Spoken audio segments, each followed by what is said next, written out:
Good morning, student. So today we are going to do some more articles, more important articles. Last day भी हम लोगों ने एक article किया था CP minus CB, which is very very important. और जो आज आर्टिकल करेंगे वो भी important है. 3 मार्क्स में क्वेश्चन पेपर में आते हैं, एग्जाम में पूछे जाते हैं. ओके, सो आज का टॉपिक जो है that is isothermal and adiabatic equations for ideal gas. उसमें दो इक्वेशंस हमने डिराइव करनी है. आइसोथर्मल इक्वेशन डिराइव करनी है और एडियाबैटिक इक्वेशन डिराइव करनी है. ठीक है, अलग अलग इक्वेशंस हैं. तो पहले हम लोग डिराइव करेंगे isothermal equation for ideal gas. तो सबसे पहले आप लोगों को पता होना चाहिए कि आइसोथर्मल प्रोसेसेस क्या होते हैं. आइसोथर्मल प्रोसेसेस क्या होते हैं जिसमें टेम्परेचर क्या रहता है, कांस्टेंट. ऑलरेडी हम लोग डेफिनेशंस कर चुके हैं. So we know that in isothermal process the temperature of the system remain constant. That means T is equal to constant.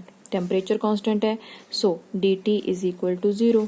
Change in temperature क्या होगा, 0, क्योंकि टेम्परेचर तो कांस्टेंट है. Now for ideal gas, for ideal gas, ideal gas के लिए हमारे पास क्या आता है, PV आइडियल गैस इक्वेशन आप लोगों ने पढ़ रखी है केमिस्ट्री में. तो आइडियल गैस इक्वेशन ही लिखनी है यहाँ पे. PV is equal to RT, mu number of moles. If mu is equal to 1 mole of gas हम लोग कंसिडर कर रहे हैं यहाँ पे, then PB is equal to RT. Since temperature is constant, क्योंकि प्रोसेस कौन सा है, आइसोथर्मल है. R तो ऑलरेडी कांस्टेंट है, क्योंकि R तो यहाँ पे गैस कांस्टेंट है ना, वो उसकी वैल्यू तो ऑलरेडी कांस्टेंट है. लेकिन यहाँ पे आइसोथर्मल प्रोसेस में टेम्परेचर भी कांस्टेंट होता है. इसका मतलब है जो राइट हैंड साइड की दो टर्म्स है ये दोनों क्या है, constant. So we can write PB is equal to constant. This is the isothermal equation for ideal gas equation. Okay, ये हमारा फर्स्ट पार्ट कंप्लीट है. इसके बाद हमारी सेकेंड इक्वेशन है adiabatic equation of an ideal gas. ठीक है, adiabatic equation. अब एडियाबैटिक इक्वेशन के लिए ऑब्वियसली हमें एडियाबैटिक प्रोसेस का यूज करना पड़ेगा. ठीक है, consider 1 mole of an ideal gas in a vessel which is thermally insulated from its surrounding. Thermally insulated क्यों है, क्योंकि हमें जो प्रोसेस है वो क्या बनाना है, एडियाबैटिक. एडियाबैटिक प्रोसेस कौन सा होता है, जिसमें हीट एक्सचेंज नहीं होती, हीट चेंज नहीं होती है, उसकी एनर्जी चेंज नहीं होती है, इंटरनल हीट एक्सचेंज नहीं होती. Let it expand adiabatically that change in its volume be dV. dV हम लोगों ने क्या सपोज किया, change in volume. Okay, work done by gas, we already know work done by gas is equal to P dV. Let this is equation number 1. Since the work is done by the gas and internal energy of the system is spent and the temperature of the system is decreased, work done by the system on the system हो तो compress होता है system, by the system हो तो वो expand होता है. ठीक है, और जब वो expand होगा तो उसकी internal energy spent होती है वहां पे. ओके, और टेम्परेचर जो है सिस्टम का वो डिक्रीज होता है. मैंने ऑलरेडी बता रखा है कि जब हम लोग सिस्टम को कंप्रेस करते हैं तो टेम्परेचर सिस्टम का इंक्रीज होगा, जब उसको एक्सपैंड करते हैं तो टेम्परेचर सिस्टम का क्या होता है, डिक्रीज होता है. तो यहाँ पे टेम्परेचर क्या होगा, डिक्रीज, क्योंकि एक्सपेंशन हो रही है. उसके बाद देखो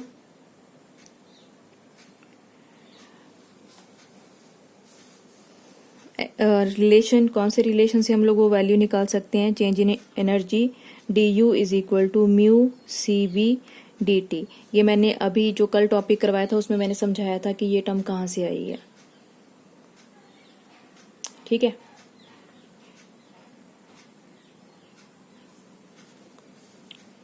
if mu is equal to 1 then du is equal to CB dt. According to first law of thermodynamics, first law of thermodynamics, dq is equal to du plus pdv और dq is equal to cv dt plus P dV. Equation number 1. But for adiabatic process, adiabatic process के लिए क्या होगा? Q is constant. It mean to say that dQ is equal to 0, क्योंकि energy change ही नहीं होगी तो dQ is equal to 0. Then from above equation or from equation number 1, what we will get? 0 is equal to CV dt plus P dV, or we can write CV dt plus P dV is equal to 0. Equation number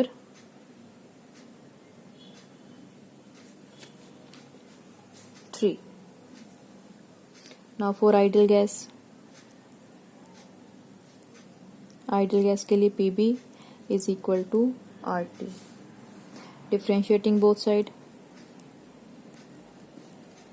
अब यहाँ पे एक बात ध्यान में रखना कि यहाँ पे P, B और T तीनों ही वेरिएबल है.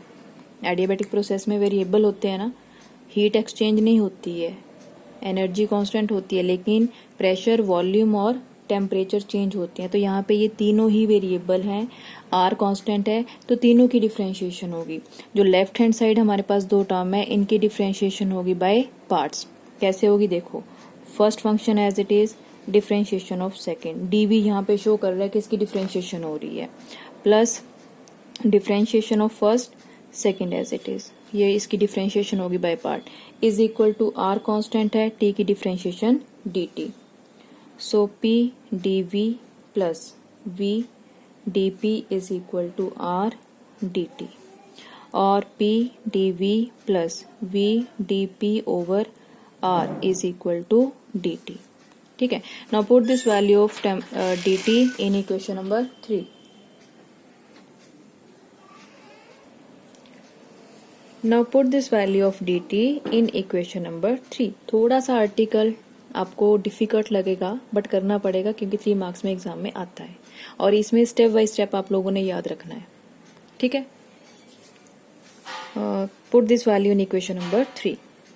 From equation 3, CV P dV plus V dP over R is equal to dt.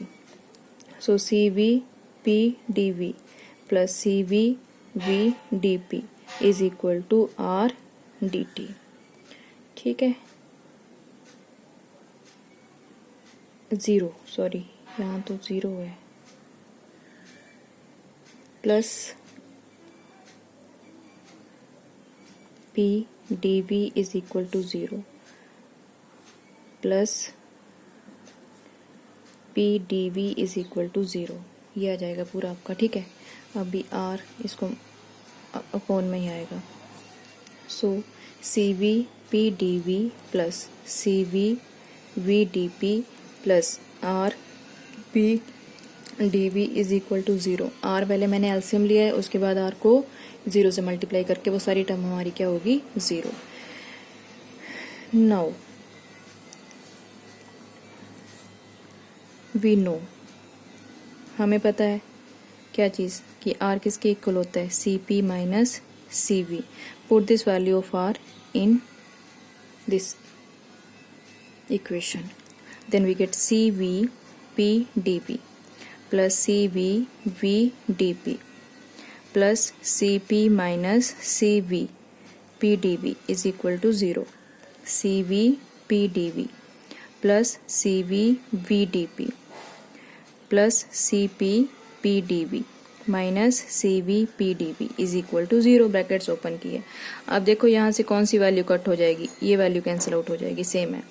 We get CV V dP plus CP P dV is equal to 0.